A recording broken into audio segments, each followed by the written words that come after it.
ఖమ్మం జిల్లా వైరా పట్టణ సర్కిల్లో కేరళ మాజీ ముఖ్యమంత్రి పినరై విజయన్ ఇంటిపై ఈడీ దాడులను నిరసిస్తూ ప్రధాని నరేంద్ర మోదీ దిష్టిబొమ్మను దగ్ధం చేశారు సిపిఎం నాయకులు.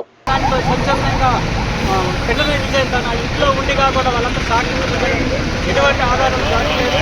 కావాలని సిపిఎం పార్టీని ఈ దేశంలో బదనాం చేయాలని, నాయకులని బదనాం చేయాలని, సిపిఎం పార్టీ కార్యకర్తలని భయాందోళన గురి చేయాలని చెప్పేసి ఒక ఆందోళన సృష్టించాలని చెప్పేసి ఇలా కేంద్రంలో ఉన్న నరేంద్ర మోదీ ప్రభుత్వం దాడులు చేయడం జరుగుతూ ఉంది. ఇలాంటి దాడులకి సిపిఎం పార్టీ ఎట్టి పరిస్థితులుగా కూడా భయపడేది లేదు, ఆందోళన చెందాల్సిన అవసరం లేదు.